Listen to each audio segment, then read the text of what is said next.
Bismillahirrahmanirrahim.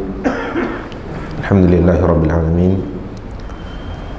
Wa usalli wa usallimu ala al-mab'uts rahmatan lil alamin. Asyhadu an la ilaha illallah wahdahu la syarika lah. Wa asyhadu anna Muhammadan abduhu wa rasuluh. Allahumma shalli wa sallim wa barik ala sayyidina Muhammad wa ala alihi wa sahbihi wa man tabi'ahum bi ihsan ila yaumiddin. Amma ba'd. Assalamualaikum warahmatullahi wabarakatuh. Alhamdulillah, kita bersyukur kepada Allah atas nikmat dibangunkannya lagi setelah dimatikan sementara. Maka ketika selesai bangun tidur kita baca doa Alhamdulillahilladzi ahyana ba'da ma amatana wa ilaihin nusyur. Sebab ada yang ditidurkan terus nggak dibangunkan lagi. Jadi itu nikmat, makanya disebutnya Alhamdulillahilladzi ahyana ba'da ma amatana wa ilaihin nusyur. Sebab tidur itu saudaranya mati. Akhul maut, an-naum akhul maut. Kita juga bersyukur dibangunkannya dalam kondisi beriman, masih dalam kondisi Islam. Dan makanya kita biasa di zikir pagi kita mengatakan asbahna ala fitratil Islam wa kalimatil ikhlas wa ala dini nabina Muhammadin sallallahu alaihi wasallam sampai akhir. Dan pagi hari ini memang zikir kita diantaranya juga mengatakan Allahumma ma asbaha bi min ni'matin au bi ahadin min khalqik faminka wahdaka la syarika. Ya Allah, dari apa yang aku rasakan di hari pagi atau di pagi hari ini dengan kenikmatan atau yang kau berikan kepada salah seorang di antara hambamu, famink, itu semuanya dari Allah. Maka kita patut dan seharusnya memang bersyukur sebanyak-banyaknya kepada Allah Azza wa Jalla. Alhamdulillah, pagi hari ini saya orang Depok bisa subuhan di Surabaya. Saya kira tadi sudah telat tapi Masya Allah ternyata imamnya paham, ustadznya belum datang, jadi dipanjangin. Apa emang biasa panjang di sini bacanya Pak? Masya Allah. Berarti terawihnya bisa sejus ini minimal. Kayak kalau subuhnya aja sepanjang itu, biasanya terawihnya udah pada kuat betisnya nih kayaknya, udah terbiasa. Para jemaah sekalian rahmati Allah, pagi hari ini kita mencoba untuk belajar dari Al-Quran. Di saat banyak orang mencari keteladanan di selain apa yang ada dalam Islam, belajar parenting dari orang yang nggak beriman sama Allah, belajar ilmu keluarga dari orang yang nggak pernah sujud sama Allah, belajar tentang mendidik anak dari orang-orang yang mereka sendiri anaknya berantakan gitu. Itu kan kita kurang tepat. Padahal Allah berfirman di dalam Quran itu, Allah mengatakan, atau Quran itu sebagai tibyan likulli syai'. Quran itu isinya semuanya ada. Tentang kita mau baca atau mau mempelajarinya atau tidak. Termasuk dalam pendidikan atau pengasuhan atau mendidik anak-anak kita. Di Quran ada contohnya. Dan orang yang insya Allah kita akan bahas ini adalah orang yang dia dapat gelar Al-Hakim. Bapak, Ibu atau jamaah tahu gak hikmah itu artinya apa? Ahli hikmah. Hikmah itu apa sih artinya? Hikmah itu Artinya ulama mengatakan hikmah itu al-isabah fi kulli umur. Tepat, langkahnya itu tepat di setiap perkara apapun. Itu hikmah.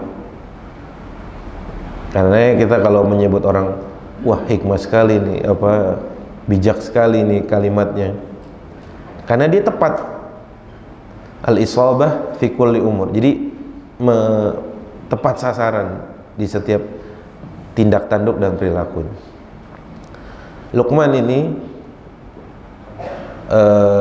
para ulama berbeda pendapat tentang apakah dia seorang nabi, apakah dia orang soleh yang diberikan hikmah tapi derajatnya nggak sampai nabi gitu ya. Jumhur mengatakan Luqman adalah bukan nabi, dia orang biasa yang diberikan hikmah, karena Allah berfirman dalam surat Luqman ayat 12, walaqad atayna Luqmanal hikmah,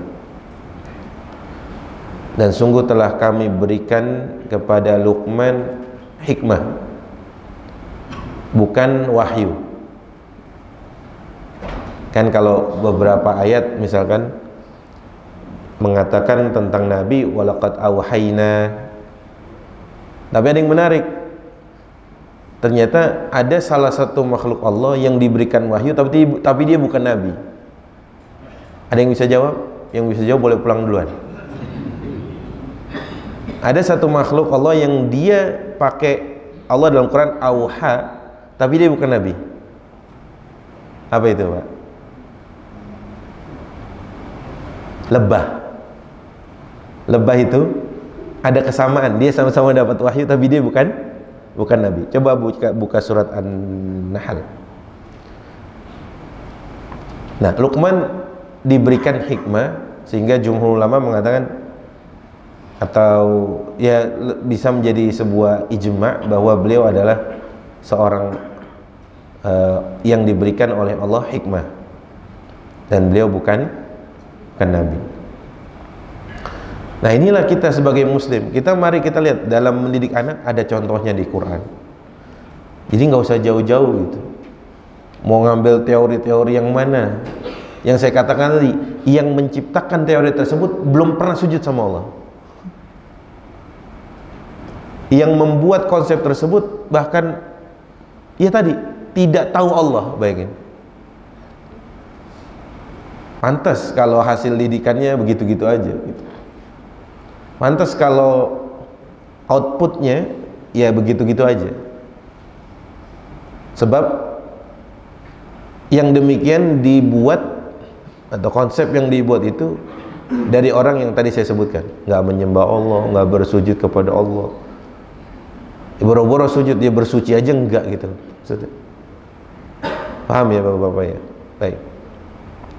Kita akan belajar dari orang yang taat, hamba Allah yang taat, yang bernama Luqman, yang Allah mengatakan walaqad atainal Luqmanal hikmata an yashkur lillah wa man yashkur fa innama yashkuru li nafsihi wa man kafara fa innallaha ghaniyyun hamid. Luqman dengan hikmah yang Allah berikan kepada beliau, Allah berikan diantaranya adalah hikmah dalam mendidik anak-anak. Nanti kita akan bahas. Kita bisa meneladani Luqman, atau bagaimana Luqman Al-Hakim dalam atau proses atau tahapan Luqman mendidik anak. Jadi di Quran ini, dalam surat Luqman ini memang isinya cuma pesan. Biasanya pesan yang disampaikan begitu. Tapi ini menjadi tahapan penting buat kita lakukan dalam mendidik anak-anak kita. Ustadz, anak saya umurnya udah 35 tahun. Gimana itu Ustadz? Ustadz, anak saya umurnya hampir kayak saya. Nggak ada masalah, Pak. nggak ada kata telat. Kalau orang Betawi bilang better late than never. Beneran, itu orang Romangun bilangnya gitu. Lebih baik telat gitu katanya daripada nggak sama sekali. Tapi masalahnya ilmu yang mau kita kaji ini barangkali memang bisa bermanfaat bukan buat anak kita sendiri, jangan-jangan. Tadi misal anak saya sudah sekian umurnya Ustaz, anak saya sudah rasa-rasanya kalau saya berikan sentuhan-sentuhan itu lagi tipis Ustaz rasanya. Tapi inilah ilmu, biarlah dia dikaji, sebab kita nggak tahu ini akan bermanfaat untuk siapa kelak. Jadi bapak-bapak jangan langsung meninggalkan majelis ini, buat apaan anak gua udah 40 tahun gitu kan. Nggak ada masalah.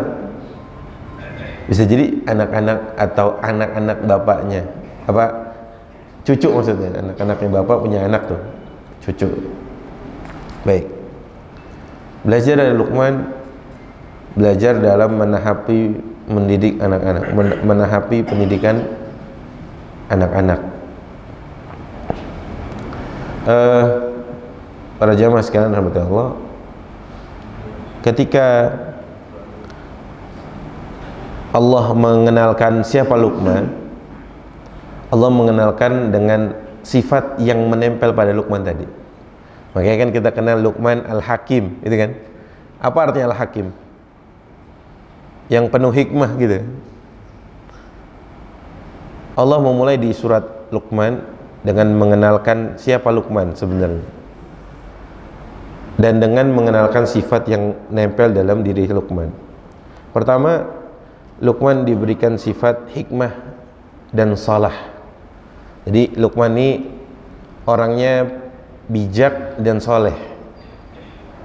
Lihat, kalau tadi ada orang yang membuat konsep sedangkan dia nggak tahu disujud aja gimana kepada Allah, beriman aja enggak gitu.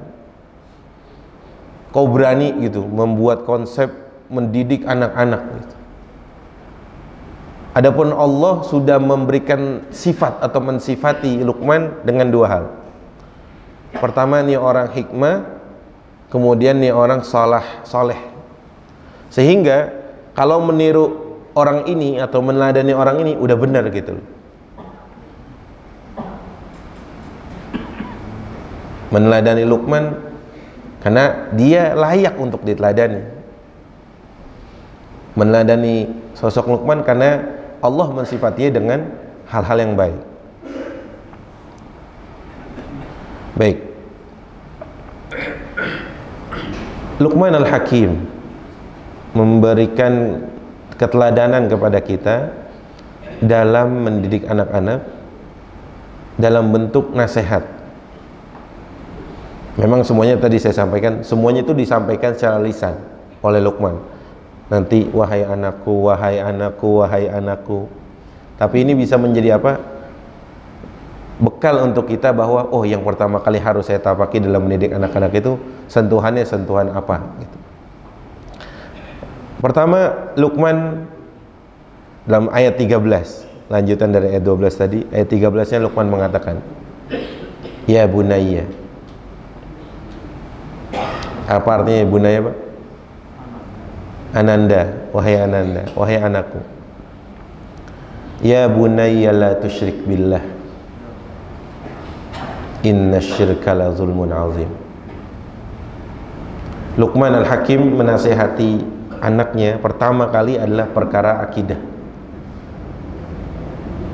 Sebab orientasi Luqman tentang anaknya itu sama seperti orientasinya para nabi-nabi terdahulu. Nabiullah Ya'qub alaihi salam, yang beliau khawatirkan tentang anaknya itu bukan, nak, kalau besok bapak udah nggak ada, lu makan apaan gitu. Mohon maaf bapak-bapak, saya keluar logat-logat ini saya ya, maksudnya saya orang Betawi asli 24 karat, jadi nggak ada campurannya.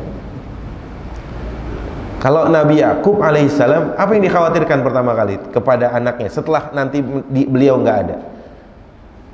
Ma ta'buduna min ba'di. Nah, kalau ayah sudah nggak ada, kalian mau menyembah apa? Kalau urusan rezeki Allah sudah cukupin. Karena setiap kita Allah sudah pastikan rezekinya. Yang enggak atau belum Allah pastikan itu, hidayah itu masih terus nempel atau tidak sama kita. Makanya Luqman pertama kali menasihati anaknya, atau keteladanan yang diberikan Luqman kepada kita adalah pertama kali ajari anak-anak itu akidah yang benar. Ajari mereka mengenal Allah sedini mungkin. Nah, siapa yang menciptakan langit? Nah, Allah. Meskipun anak-anak kita juga belum tahu dengan kepolosannya itu, apalagi yang masih kecil itu. Nah, siapa yang menciptakan matahari? Nah, Allah. Kalau anak-anak kita yang perempuan yang masih mungkin sudah tumbuh jadi 2 tahun, 3 tahun, 4 tahun, kita biasakan anak-anak perempuan itu dengan memakai jilbab. Katakan kepada anak-anak bahwa nak, yang memerintahkan pakai jilbab itu Allah. Atau kenapa kamu pakai jilbab? Ini perintah Allah gitu. Tanpa harus berbelit-belit, kenapa berjilbab, karena ini. Enggak usah, perintah Allah gitu. Sehingga Allah itu udah ada dalam dirinya. Nah, Luqman bahkan lebih dari sekedar mengenalkan Allah, tapi melarang agar berbuat syirik kepada Allah. Berarti apa? Luqman pertama kali sudah mengenalkan anaknya kepada Allah, plus mewanti-wanti jangan berbuat syirik. Nah, karena banyak dari kita hari ini kan kita sudah meyakini Allah itu adalah Tuhan kita. Banyak kok yang rajin ke masjid, tapi di saat yang sama percaya dengan ramalan-ramalan dukun. Apa itu yang Scorpio, Aries itu apa namanya, Pak? Zodiak ya? Zodiak. Itu buatan siapa, Pak? Zodiak, urusan asmara, Gemini, susah cari jodoh. Lalu siapa? Gitu. Iya, dia bisa aja ngarang-ngarang gitu. Kata Luqman, jangan berbuat syirik. Nah, kenapa? Karena kesyirikan itu adalah bentuk kezaliman terbesar dari seorang hamba kepada Rabb-nya. Itu zalim. Berarti Luqman sudah mengenalkan Allah, plus mewanti-wanti, nak, jangan sampai jatuh ke dalam kesyirikan. Ada juga yang menuhankan selain Allah, menuhankan hawa nafsunya, menuhankan jabatannya, menuhankan hartanya, dan lain sebagainya. Ini penting. Ustaz, anak saya sejak usia berapa nanti diberitahu itu? Sejak sedini mungkin. Bahkan sebelum anak-anak kita lahir itu udah pernah diajak bicara sama Allah dalam rahim ibu kita. Ditanya sama Allah saat kita masih di rahim itu, janin itu, bentuk janin kita masih bentuk janin. Allah mengatakan, alastu bi rabbikum, bukankah aku Tuhanmu, gitu kan, Rabb kalian, wahai janin-janin ini. Kan kita yang menyatakan, bala syahidna, ya kami bersaksi. Jadi sudah sejak itu kita mengenal Allah. Apalagi sudah lahir, apalagi sudah mulai tumbuh, ya pastilah dia akan sangat bisa menerima Allah. Dan Luqman menasihati yang pertama ini karena berkaitan dengan tugas utama atau tujuan penciptaan manusia sesungguhnya. Jadi saya pernah kemarin waktu ada acara, bukan acara ya, ada forum diskusi, jadi forum diskusi itu baca satu kitab itu kita presentasikan. Saya baca kitab judulnya Risalatun ila Syababil Ummah, pesan untuk anak-anak muda muslim gitu sebenarnya. Ditulis oleh seorang dokter ahli bedah, tapi ahli di bidang sejarah juga, orang Mesir, namanya Dr. Raghib Ar-Sirjani. Beliau nulis itu tentang anak muda. Ketika itu beliau melatar belakangnya adalah saat kondisi anak muda, tentang kegalauan itu tentang apa. Dibagikan kertas di acara seminar itu, kebanyakannya permasalahan pribadi. Padahal yang menurut Syekh Dr. Raghib Sirjani itu, ekspektasinya adalah permasalahan anak muda itu permasalahan kenapa umat ini nggak bangkit, kenapa syariat Allah nggak dijalankan, kenapa negara-negara muslim banyak yang dijajah. Ternyata kata Syekh, kok beda ya antara bumi dan langit? Ini masalah pribadi, ini isu-isu keumatan. Apa yang menjadikan orang ini, anak-anak muda ini terlalu kayak? Karena kata Syekh di situ dijelaskan adamu wuduhi tidak jelasnya tujuan hidup dia atau tujuan penciptaannya. Mereka nggak tahu ini apa ya, saya diciptakan ini untuk apa. Itu senada dengan yang Luqman sampaikan, bahwa nak, kamu itu jangan berbuat syirik kepada Allah, kamu itu harus menyembah Allah, sebab tujuan penciptaan manusia seluruhnya adalah tentang beribadah kepada Allah. Sehingga nanti anak-anak itu tumbuh dia dalam pondasi yang jelas. Kalau saya tujuan saya diciptakan itu hanya untuk menyembah Allah, berarti saya akan melakukan hal-hal yang ujungnya adalah penghambaan kepada Allah. Pasti dia akan tumbuh dalam kondisi atau dalam kegundahan tentang umatnya yang belum bangkit, tentang umatnya Nabi yang mungkin sebagian belum kenal nabinya, tentang sebagian umat Nabi yang masih jatuh kesyirikan. Itu dia akan tumbuh seperti itu. Itu yang pertama, kata Luqman, ya bunayya la tusyrik billah, wahai anakku, jangan kau sekutukan Allah, sebab itu merupakan kezaliman yang besar. Loh, zalim lah, kita diciptakan oleh Allah padahal kita nggak minta, udah gitu diberikan semua, dicukupkan oleh Allah, loh kok menyembahnya ada kepada selain Allah? Yang zalim. Bapak kerja di sebuah perusahaan, digaji oleh perusahaan tersebut, tapi bapak rajin sama perusahaan orang yang bapak nggak terdaftar di situ. Bos marah gak kira-kira itu? Ya marah, kan lu gue yang gaji, kenapa lu rajin yang ke sono, kan gitu. Baik, yang selanjutnya Luqman mengatakan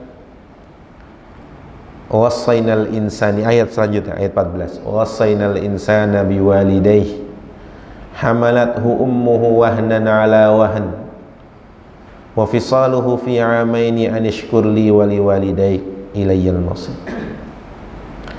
Luqman enggak pakai kalimat ya bunayya di ayat 14 ini. Luqman enggak pakai kalimat ya bunayya, tapi langsung menggandeng antara ibadah kepada Allah dengan wasiat agar mentaati orang tua. Ini menunjukkan besarnya hak orang tua di hadapan anak-anak. Ya kan, di awal tadi surat Luqman ayat 13, Luqman mulai dengan ya bunayya, tapi di 14 itu masih sambungan ayat 13 atau sambungan nasihat di ayat 13. Ya, Luqman menggandeng ibadah kepada Allah dengan tidak menyekutukan Allah. Luqman menggandengnya dengan birrul walidain. Di ayat yang lain dalam surat Al-Isra ayat 23 Allah mengatakan wa qada rabbuka alla ta'budu illallah wa bil walidaini ihsanan. Sama, dan Allah memerintahkan kepadamu agar kamu tidaklah menyembah kecuali hanya Allah dan berbuat baik kepada kedua orang tua. Ya. Tapi di surat Luqman ini ayat 14 tadi lebih ditonjolkan sosok ibu, coba. Ya, kan tadi wasainal insana biwalidayhi ihsanan. Baik, itu buat dua orang, ayahnya dan ibunya.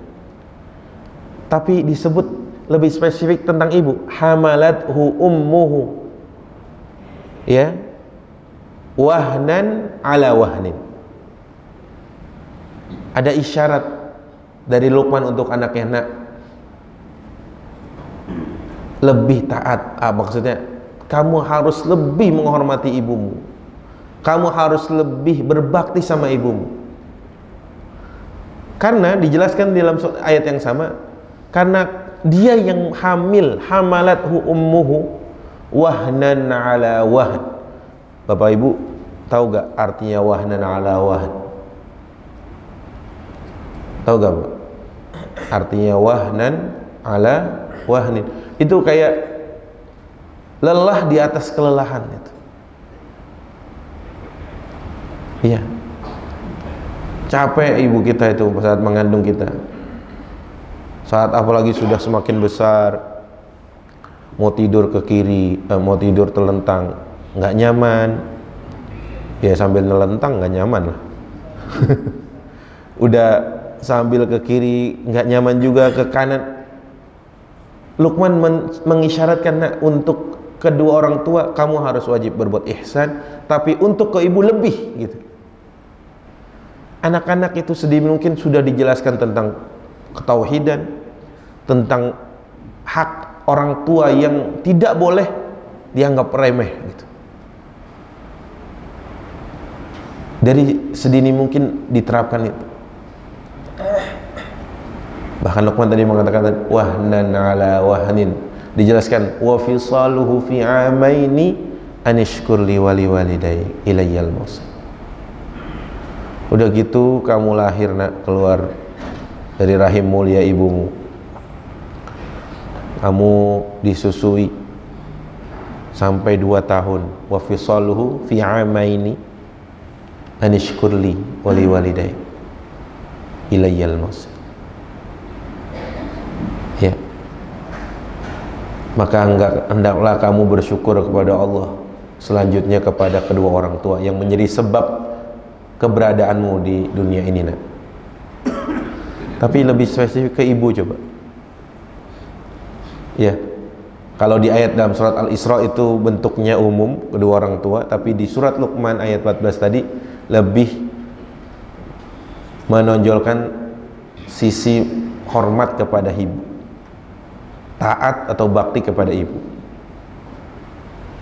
Berarti yang selanjutnya Luqman mewasiati kita untuk mengajarkan anak-anak kita bakti kepada kita, bakti kepada orang tuanya, karena bukan perkara remeh, sebab Allah menggandeng ibadah kepada Allah sekaligus dengan berbuat ihsan kepada kedua orang tua. Itu bukan berarti udah begitu aja lah gitu, Allah menggandeng sesuatu di Quran ya itu mah biasa. Bukan begitu. Di Quran itu kok Allah sampai menggandeng sesuatu dengan sesuatu, kemudian mengulang-ulang beberapa hal, mengulang-ulang beberapa kalimat. Itu bukan sesuatu yang dianggap begitu aja. Itu ada makna tersirat yang Allah titipkan untuk kita baca dan kita renungi semua. Itu yang kedua, berbuat baik kepada orang tua. Kita ajari anak-anak kita untuk berbuat baik kepada orang tua. Kalau kita masih punya orang tua, kita sebagai orang tua, dan kita masih punya orang tua dalam artian kakek neneknya anak-anak kita, boleh dan sangat perlu untuk kita perlihatkan di hadapan mereka bakti kita di depan orang tua kita. Karena anak-anak itu kan lebih mudah meniru ya, melihat apa yang dia, atau meniru apa yang dia lihat, apa yang dia dengar. Karena anak-anak itu peniru ulung. Hatta anak-anak yang mulai besar, usia-usia SMP misalkan, perlu kita perlihatkan bakti kita di hadapan orang tua kita kepada anak-anak kita. Gitu ya. Contoh, kalau misalkan ke rumah nenek gitu, ajak, nak, kita mau ke rumah nenek, mau ke rumah eyang kah, mau ke rumah kakek atau bagaimana. Nanti di mobil cerita gitu misalnya, kenapa nak, abi atau ayah harus ke rumah nenek? Karena nenek nih yang sudah membesarkan abi, sudah membesarkan ayah. Kita harus setiap bulan sekali minimal datangin dia. Ajari dia untuk membawa tentengan. Paham ya Pak, bawa tentengan? Apapun itu tentengannya, yang penting buah tangan yang kita bawa untuk orang tua kita, jangan tangan kosong. Nah itu ajari anak kita untuk, nah ayo kita beli makanan untuk bawa. Itu dia akan merekam itu. Itu namanya mendidik dengan keteladanan, dengan contoh di hadapan anak-anak kita. Sebab Luqman mengajarinya, didik anakmu untuk berbakti kepadamu. Setelah mengimani Allah, setelah jangan berbuat syirik kepada Allah, yang kedua berbuat baik sama orang tua, berbakti sama orang tua. Baik. Selanjutnya Luqman menasihati kita atau mengajari kita tahapan dalam mengenalkan anak hal-hal baik atau mendidik anak kita dengan wasiat ketiga. Nah, ini pakai ya bunayya. Kalau tadi kan ayat 13, 14 itu satu, ya bunayyanya satu, karena itu lanjutan dan itu gabungan dari dua nasihat. Nasihat selanjutnya dalam ayat 16, Luqman mengatakan ya bunayya. Kenapa harus diulang-ulang, Pak? Karena biasanya kalau dipanggil itu kita kan lebih ngeh. Ada kalau bahasa kita itu, dalam bahasa Arab itu yadullu ala intibah syai'. Jadi kalau kita dipanggil, nah itu kan kita akan siap dengan pesan setelahnya, gitu ya. Kan nggak mungkin manggil cuma segitu kemudian apalagi mau menasihati. Masa dipanggil doang terus nggak ada kalimat-kalimat setelahnya, kan nggak mungkin. Sehingga kenapa perlu diulang kalimat itu, ya bunayya, nak, atau wahai anakku. Apa pesannya? Innaha intaku misqala habbatin min khardalin fatakun fi sakhratin aw fis samawati aw fil ard ya'ti bihallah. Innallaha latifun khabir. Ini kalimatnya dalam sekali, Masya Allah. Apa kata Luqman? Wahai anakku, innaha intaku misqala habbatin min khardalin fatakun fi sakhrah aw fis samawat aw fil ard ya'ti bihallah. Nah, sesungguhnya sekecil apapun perbuatan atau sesuatu yang ia berada di dalam batu sekalipun, ngumpet itu, tersimpan di dalam batu yang keras itu, tersembunyi di dalam batu yang keras, sesuatu yang kecil yang baik ini, atau berada di langit yang tinggi, atau di dalam bumi sekalipun, ya'ti bihallah. Allah Maha Tahu. Allah Maha Tahu. Ini penanaman apa, Bapak? Ini penanaman muraqabatullah. Penanaman bahwa mengajari anak-anak kita bahwa kamu 24 jam, nak, kamu diawasi Allah. Memang ayah atau bunda nggak bisa mengawasimu 24 jam, tapi Allah bisa maha mengawasimu, nak. Tapi kan Luqman nggak ngomong langsung begitu, tapi Luqman memberikan perumpamaan. Kalimatnya bagus sekali. Luqman mengatakan innaha intaku mithqala habbatin min khardalin. Kalau ada biji yang kecil itu berada di dalam batu yang keras tertutup atau tersembunyi di langit yang luas itu, atau sesuatu yang terbenam atau terpendam di dalam bumi, Allah tahu. Keren ya, Pak, kayak gitu. Artinya apa? Ini menanamkan tentang pentingnya muraqabatullah. Allah tahu apa yang kalian lakukan, nak. Ada atau tidaknya ayah atau bunda, Allah tahu. Kan kita memang nggak pernah bisa mengawasi anak-anak kita 24 jam tuh nggak bisa. Melototin gitu nggak mungkin kan? Apalagi bapak-bapak yang sibuk mencari nafkah keluar rumah, sibuk mencari karunia Allah keluar rumah. Bismillah keluar, Bismillahi tawakkaltu ala Allah. Allahumma inni as'aluka Allahumma inni a'udzubika min an udilla au udol au uzilla au uzal.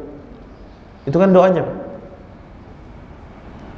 Anak-anak di rumah dengan istri, di luar pengawasan kita. Bahkan istri yang ada di rumah pun, ibunya yang ada di rumah pun nggak bisa mengontrol benar-benar gitu. Yang paling benar itu menanamkan dalam diri anak-anak bahwa, nak, kamu senantiasa diawasi oleh Allah, meskipun ayah dan bunda nggak mengawasi. Gitu ya, Pak. Tapi kalimat ini Masya Allah sekali dalam ibarahnya itu loh, maksudnya takbirnya itu cakep banget menurut kita, indah sekali. Luqman gak langsung bilang, nah kamu tuh diawasi Allah, nggak begitu. Luqman bilang apa? Memang orang yang bijaksana ya, hikmah gitu kalimat-kalimatnya. Lihat, innaha intaku mithqala habbatin min khardalin fatakun fi sakhratin aw fis samawati aw fil ardi ya'ti bihallah. Udah gitu disebut sifat Allah, innallaha latifun khabir. Sesungguhnya Allah itu maha halus, lembut, dan maha mengetahui apapun yang ada di muka bumi ini. La yakhfa alaihi syai'. Nggak ada yang tersembunyi bagi Allah.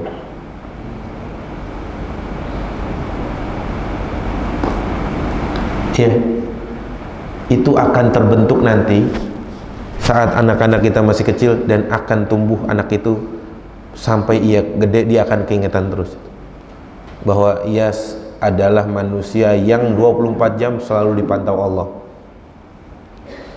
Kita masuk ke sebuah ruangan, tulisannya gini, ruangan ini dilengkapi oleh apa? CCTV. Kita kayak rasanya mau ngapa-ngapain apa? Jaim banget, jaim. Apa namanya jaim itu? Jaga image, maksudnya ya perilakunya hati-hati banget. Jauh sebelum ada CCTV, Allah udah ada. Bahkan yang nyiptain CCTV, Allah ciptain dia gitu. Bahkan CCTV bisa rusak, CCTV bisa dihilangkan. Yang lagi rame, saya nggak mau nyebut kalau disebut, dihilangin itu CCTV. Alat itu buatan manusia terbatas. Tapi rasanya kalau ada tulisan itu, ruangan ini dipenuhi, bukan dipenuhi, apa namanya, diawasi 24 jam dengan CCTV. Masya Allah. Ya, maka yang ketiga kata Luqman, nah, ya kita diajari Luqman, ajari anak-anak untuk senantiasa merasa diawasi Allah. Sebab kalau merasa diawasi Allah itu nggak asal ngomong, nggak asal bertindak, nggak asal berbuat gitu ya. Karena dia tahu semua yang dia lakukan diawasi Allah, dan ada catatannya nanti di akhirat. Baik, yang selanjutnya pakai ya bunayya lagi. Luqman mengatakan ya bunayya, wahai anakku. Ini ayat 17. Kata Luqman, ya bunayya aqimis shalah. Ya wahai anakku, jangan tinggalkan sholat, dirikanlah sholat. Dirikanlah sholat. Ini mungkin sebagian orang tua menjadi nasihat ampuhnya. Mau jadi apapun kamu, jangan tinggalkan sholat, nak. Sebenarnya itu kalimat bisa ditarik kemana-mana itu. Berarti jadi maling boleh, asal tetap sholat. Bahaya sekali kalimat itu. Kan gitu ya? Mau jadi apapun kamu, nak, jangan lupa sholat. Kesannya itu bagus, kesannya. Tapi itu kalimat yang bisa ditarik-tarik kemana-mana itu. Ya berarti kalau gitu jadi penipu asal masih sholat mah, ya masih menjalani nasihat orang tua ini. Aqimis shalah, kata Luqman, wahai anakku, dirikanlah sholat. Yang artinya bukan cuma sholat, artinya ibadah secara umum juga gitu. Ya, kenapa Luqman tapi menyebut lebih spesifik sholat? Karena sholat itu kita tahu adalah tiangnya agama. Dia pondas, dia tiang setelah pondasinya itu la ilaha illallah kasyahadatain, ya. Kemudian ini tiangnya. Maka kata Rasulullah, kalau tiangnya rubuh, semuanya rubuh. Kalau tiangnya hancur, semuanya hancur. Mungkin itu nasihat sebagian orang tua tentang tadi, jangan tinggalkan sholat. Sebab kalau seseorang melakukan sholat dengan sebenar-benarnya, atau mengerjakan atau mendirikan sholat dengan sebenar-benarnya, itu akan tanha 'anil fahsya'i wal munkar. Itu makanya disebut imaduddin. Kata Nabi, as-salatu imaduddin, faman aqamaha faqad aqamad-din, wa man hadamaha faqad hadamad-din.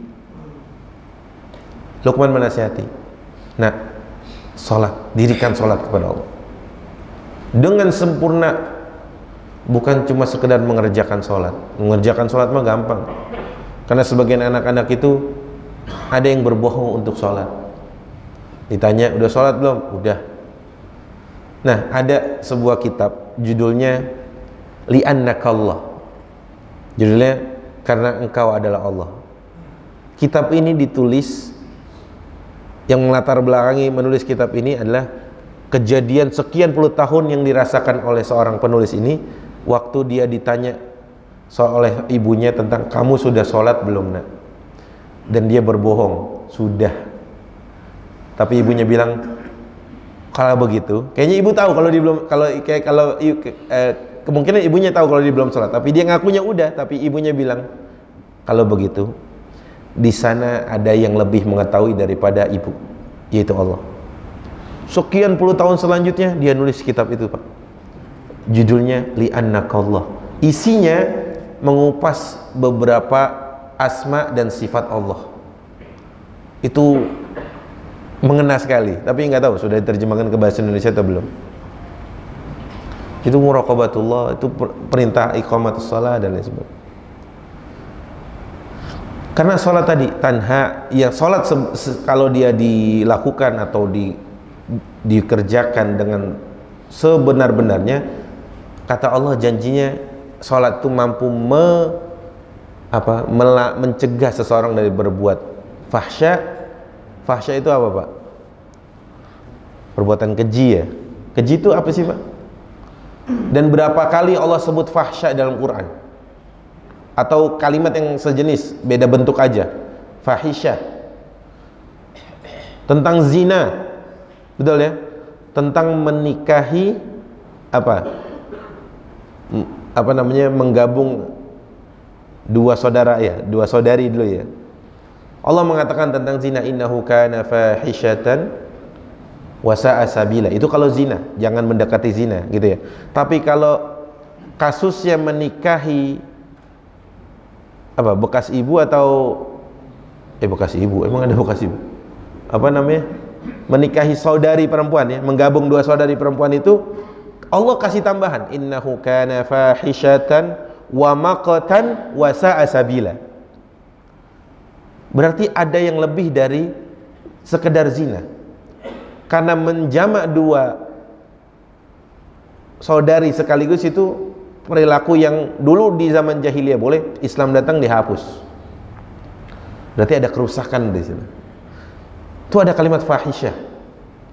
Berarti kalau kita mendirikan sholat dengan benar, biidznillah Allah akan jaga kita dari perbuatan terjatuh ke dalam zina. Wal munkar, perkara-perkara yang mungkar yang lain. Artinya Luqman menasihati anaknya sekaligus mengajari kita untuk perhatian lebih tentang perkara sholat. Selanjutnya ayat 17 masih sambungannya. Wa'mur bil ma'ruf wanha 'anil munkari wasbir 'ala ma asabak inna dzalika min azmil umur. Nah, amar ma'ruf, perintahkan manusia kepada kebaikan dan cegahlah manusia dari kemungkaran dan bersabarlah atas apa yang menimpamu. Masya Allah ya, anak-anak kalau udah dikasih sentuhan tentang hal-hal yang kayak begini dari kecilnya, insya Allah dia akan tumbuh besar, akan menjadi orang yang baik, bukan sekedar soleh tapi muslih. Karena bukan sekedar soleh, kata Luqman, kalau anak soleh mah biasa gitu. Karena dengan perintah sholat itu kan Luqman bilang kamu harus jadi anak soleh, betul ya? Tapi Luqman juga mengarahkan anaknya untuk jadi muslih. Bapak-bapak tahu muslih apa? Yang memberi atau yang membawa perubahan, yang mengajak kepada kebaikan, itu muslih. Kalau orang cuma soleh, insya Allah nggak ada musuhnya. Tapi kalau orang sudah muslih, pasti ada yang nggak suka. Makanya setelah itu Luqman bilang, nah kalau kamu sudah beramar ma'ruf, kamu udah jadi orang yang muslih, kamu beramar ma'ruf dan kamu bernahi mungkar, pasti ada yang nggak suka sama kamu nak. Oleh karena itu, wasbir ala ma asabak. Sabar dengan apa yang menimpamu. Waduh, udah ditanamin itu sedini mungkin. Kalau kamu nanti sudah soleh dengan mendirikan sholat tadi, ya bunayya aqimis shalah. Kemudian kalau kamu sudah jadi soleh dengan sering mendirikan sholat dan ibadah yang lain, yang kedua, kamu nggak cukup jadi soleh, kamu harus jadi muslih. Wa'mur bil ma'ruf wanha 'anil munkar. Kamu harus jadi muslih. Dan kalau kamu sudah menjadi orang yang muslih, otomatis banyak yang nggak suka kamu, nak. Maka apa langkahnya setelah itu? Wasbir 'ala ma asabak. Nanti dapat gangguan dari orang lain yang gak suka kamu mengajak kebaikan itu, melarang atau mencegah orang dengan keburukan itu, atau kepada keburukan itu, akan dapat hinaan, cercaan dan lain sebagainya. Sabar atas apa yang menimpamu. Inna dzalika min azmil umur. Sebab itu, yang demikian itu adalah bagian dari azmul umur, perkara-perkara yang baik. Mantap banget Pak nasihat-nasihat Luqman ya Pak. Masya Allah gitu. Yang kita aja mungkin belum bisa mampu ngerjainnya ini. Tapi inilah Quran itu sebagai petunjuk. Saya bilang tadi, kita nggak kehabisan ini kok, metode, nggak kehabisan konsep, sehingga kita nggak perlu menengok ke kiri dan kanan itu loh. Kalau Allah sudah mengatakan Alif Lam Mim dzalikal kitabul la raiba fihi hudan lil muttaqin. Hudan, petunjuk Pak. Kitab ini petunjuk buat kita. Loh, kita beli blender aja. Bapak-bapak rajin baca petunjuk ya kan? Blender. Bapak rajin banget Bapak baca petunjuknya karena takut salah itu. Apalagi barangnya agak cakepan dikit, agak mahal nih blender, bukan blender yang biasa.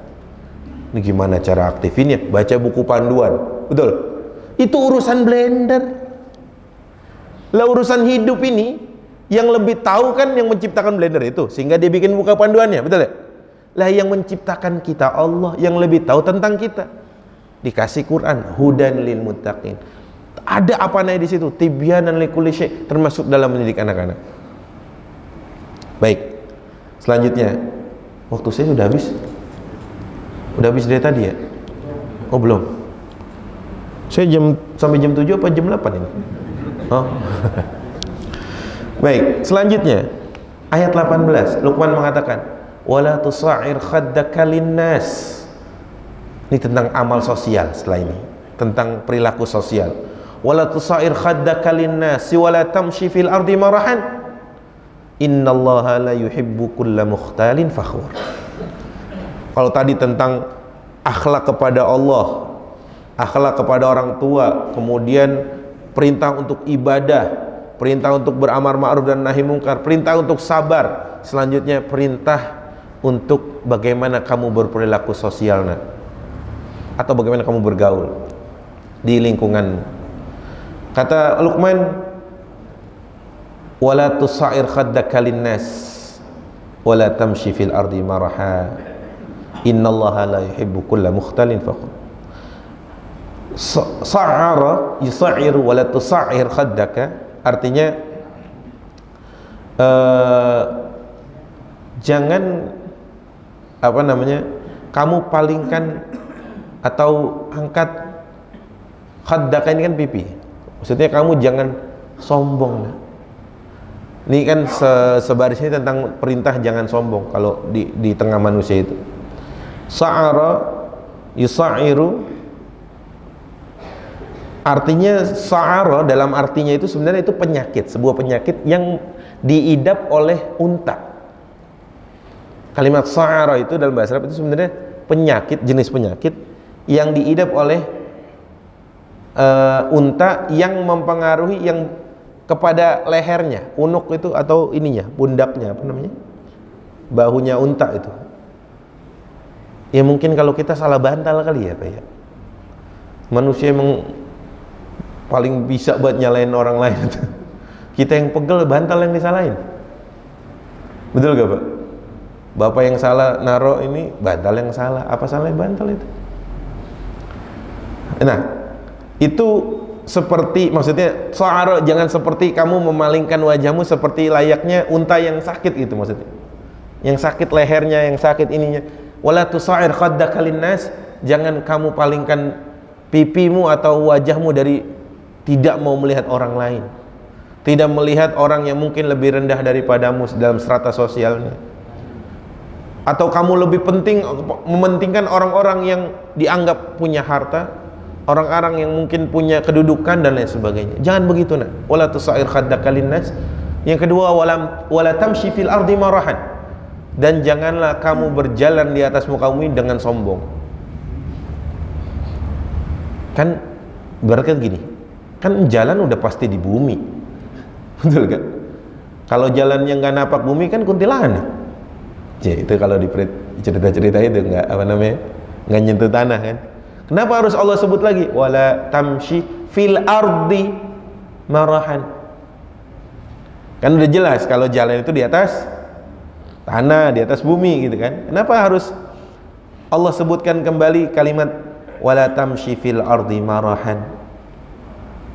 Itu artinya ada penekanan. Sebab kamu ini masih di bumi, jangan sombong.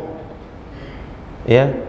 Bahkan dalam ayat yang lain, walan tablughul jibala tulan. Kamu tuh kakinya di bawah dan kamu nggak akan pernah bisa nyampe ke gunung.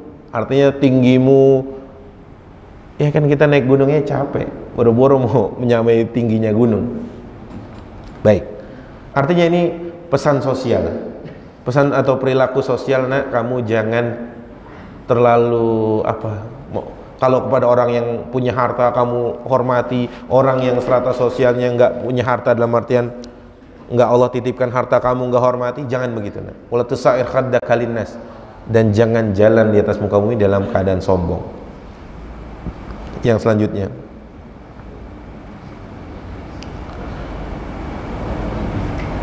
waqsid fi masyika waghdud min sautik. Waqsid fi masyika waghdud min sautik. Apa artinya waqsid fi masyika? Sederhana dalam berjalan. Kalau tadi larangan untuk jalan sombong, maksudnya juga sederhana dalam hidupmu. Waqsid fi masyika waghdud min sautik. Ini juga tentang hidup sosial, bagaimana bergaul. Waghdud min sautik artinya lemahkan suaramu, tundukkan suaramu, berakhlaklah saat berbicara di hadapan orang lain, baik itu orang yang lebih muda, baik itu orang yang sepantaran atau seumuran atau yang bahkan lebih tua, pasti ada adab-adabnya. Waqsid fi masyika, hidupnya sederhana, ya, biasa saja, sederhana gitu. Melihat sesuatu ya biasa saja. Tidak yang hidupnya mewah-mewahan, enggak, jangan gitu nak. Waqsid fi masyika, hidup sesederhana mungkin. Iktisad, ya artinya sesederhana mungkin. Waqsid fi masyika waghdud min sautika, dan berakhlaklah saat kalian atau kamu berbicara, dan jangan mengangkat suara, su'ul adab, ngomong teriak-teriak. Ada pak zaman Nabi sahabat yang suaranya agak gede emang, suaranya dia agak lantang gitu, sampai ini orang Ansor.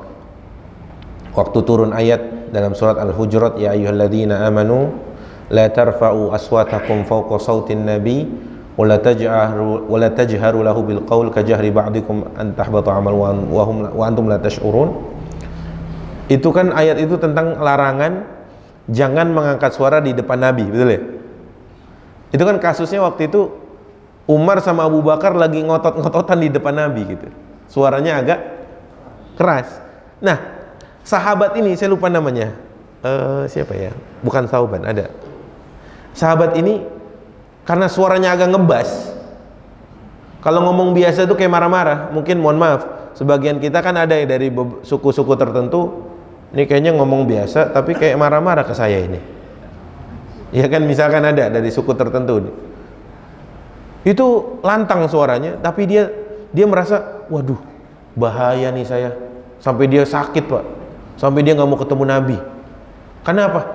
Takut pas dia ngomong suaranya ngangkat gitu kan, itu bisa menghapus amalan dia. Karena ancamannya gitu dalam surat Al-Hujurat tadi.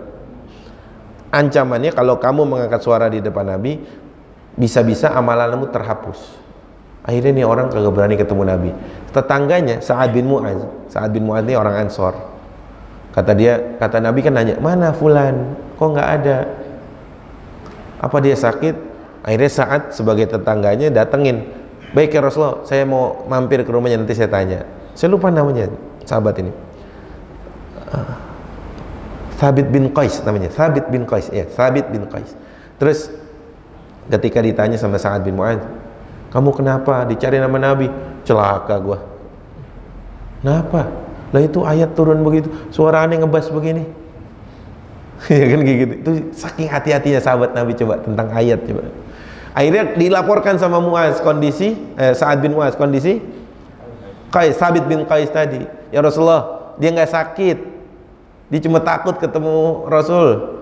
Kenapa? Lah itu suaranya ngebas, katanya gini.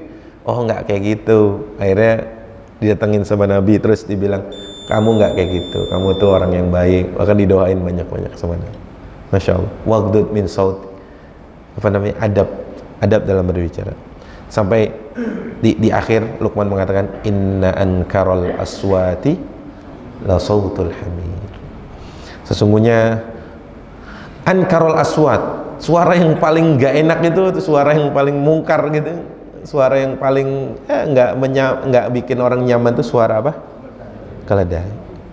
Baik, kira-kira itu Bapak Ibu jamaah sekalian rahmati Allah. Semoga kita bisa mencukupkan diri kita untuk meneladani orang-orang soleh yang ada di Quran dalam kehidupan kita dari semua aspek atau segala aspek apapun yang ada di dunia ini. Sebab kita nggak akan kehabisan contoh, kita nggak akan kehabisan role model. Cuma kitanya aja yang nggak mau belajar. Itu aja kan? Sebab Allah yang mengatakan di dalam Quran itu tibyanan likulli syai', apapun ada. Cuma kita yang belum bisa menghadirkannya atau belum membacanya. Aqulu qouli hadza wa astaghfirullahi wa lakum. Ada pertanyaan? Jangan ada yang nanya dah. Bagi para jamaah yang ingin menanyakan sebentar apa yang berdalam, silakan.